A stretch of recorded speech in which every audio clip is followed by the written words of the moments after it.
நீ பாருங்கம்மா, அல்லாஹு தாலா படைக்கிறான், உணவளிக்கிறான், இன்னும் என்னென்னமோ அவனுடைய உயர்வுகள், தன்மைகள், பண்புகள் எல்லாம் இருக்குது. இதிலிருந்து ஏதாவது ஒன்றாவது ஒரு படைப்பிடத்தில் முழுமையாக இருக்குன்னு நீங்கள் சொல்ல முடியுமா? முடியுமா? கற்பனை பண்ணுங்க, எந்த சிஃபத்து அல்லாஹ்வுடைய படைப்பில் அல்லாஹ்வுக்கு இருக்கிற மாதிரி நீங்கள் இருக்குன்னு சொல்ல முடியும்? அஸ்தக்ஃபிருல்லாஹ் அது சொல்ல முடியாது. அப்போ இவ்வளவு உயர்வான ஒரு மனிதனுக்கு அல்லவா அடியான் இபாதத்து பண்ணணும், அவனை அல்லவா இவன் ரப்புன்னு சொல்லணும், அவனுக்கல்லவா தன்னுடைய வழிபாட்டையும் தன்னுடைய பணிவையும் அவன் வெளிப்படுத்தணும். அதை விட்டுட்டு படைக்கப்பட்ட படைப்பில் எந்த படைப்பு நேற்று நடந்ததையும் நினைவில் வைத்து கொள்ள முடியாது, நாளை நடக்க இருப்பதையும் அறிய முடியாது, தன்னுடைய நன்மையை தானாக தேடிக்கொள்ளவும் முடியாது, தன்னுடைய தீமையை தன்னிலிருந்து தடுக்கவும் முடியாது என்று இருக்கும்போது பிறருக்கு இந்த படைப்பு என்ன நன்மையை செய்யும்? பிறருடைய தீமையை இந்த படைப்பு எப்படி தடுக்கும்? அப்படிப்பட்ட ஒன்றை ஒரு மனுஷன் வணங்கினானா அது எவ்வளவு பெரிய அநியாயம், எவ்வளவு பெரிய முட்டாள்தனம். ஒரு சின்ன உதாரணம் பாருங்க. ஒரு பெரிய ராஜாவுக்கு கொடுக்கக்கூடிய ஒரு மரியாதையை, ஒரு பெரிய ராஜாவுக்கு கொடுக்கக்கூடிய ஒரு மரியாதையை ஒரு சாதாரண மனுஷனுக்கு கொடுக்கப்பட்டால் அதை மக்கள் ஏற்றுக்கொள்வாங்களா? இப்போ ஒருத்தர் வராரு, கொஞ்சம் இடம் விடுங்க, அவர் போகணுங்கிறீங்க, புரியுதுங்களா? வரக்கூடிய மனிதர் ஒரு கண்ணியமானவராக இருந்தால் இடமும் விடுவாங்க, சொல்கிறவரையும் நல்ல விஷயம் நீங்கள் அப்படிம்பாங்க. வரக்கூடிய மனிதர் ஒரு சாதாரண மனிதர்னு வச்சுங்க, ஏற்கனவே நிற்கிற 100 மனிதர்களில் அதே போல் ஒரு மனிதர்னு வச்சுங்க, அவர் வர்றாருங்கிறதுக்காண்டி இடம் விடுங்க அவருக்கு வழி விடுங்கன்னா என்ன, அவர் என்ன பெரிய விஐபி? ஏன் அவனுக்கு அறிவு இல்லை? நம்மளை மாதிரி தானே அவர், எதுக்கு அவருக்கு வழிவிட சொன்னேன்?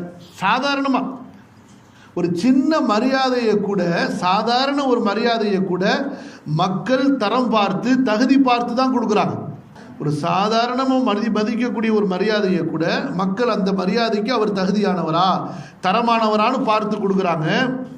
இந்த மனிதன் நம்பி இபாதத்து செஞ்சு கையேந்தி துவா கேட்கணும், இது எப்பேற்பட்ட ஒரு விஷயம். அதை போய் தகுதி இல்லாமல் ஒரு படைப்புக்கு செஞ்சால் இதை விட பெரிய என்ன அநியாயம், இதை விட பெரிய அக்கிரமம் என்ன இருக்க முடியும்? புரியுதா? இங்க பாருங்க, சூரா ஜுமர் 39வது அத்தியாயம், அதில் பாருங்க 64வது வசனம். எப்படி அல்லாஹ் கேட்குறான் பாருங்க நபிகிட்ட சொல்லி, குல் அஃபகைரல்லாஹி தஅமுரூனி அஅ்புது அய்யுஹல் ஜாஹிலூன். முட்டாள்களே, அல்லாஹ் அல்லாத ஒருவரையா நான் வணங்க வேண்டும் என்று நீங்கள் எனக்கு சொல்கிறீர்கள்? நபிகிட்ட சொல்லி, நபியே நீங்கள் கேளுங்க, உங்களை போய் ஒரு சிலையை வணங்குறதுக்கு இந்த மக்கள் கூப்பிட்றாங்களே, இந்த முஷ்ரிக்குகள் என்ன சொன்னாங்க? யார்கிட்ட போய்?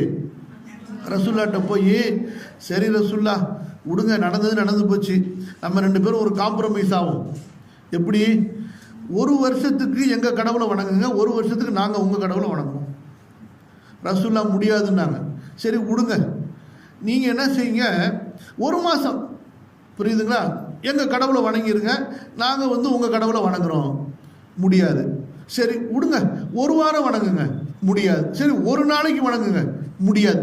சரி குறைஞ்சபட்சம் நாங்கள் வணங்கக்கூடிய இந்த சிலைகளை பற்றி குறையாவது நீங்கள் சொல்லாமல் இருங்க, உங்கள் சண்டை சச்சரவுக்கு நாங்கள் வரமாட்டோம்னு சொன்னாங்க. அல்லாஹ் கேட்டா, அட முட்டாள்களே, அல்லாஹுக்கு சமமாக வாழ்ந்த தெய்வங்களை நீங்கள் எடுத்துக்கொண்டீர்கள்.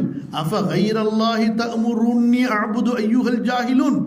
அட முட்டாள்களே, அல்லாஹ் அல்லாத ஒருவரையா நான் வணங்க வேண்டும் என்று நீங்கள் எனக்கு சொல்கிறீர்கள்?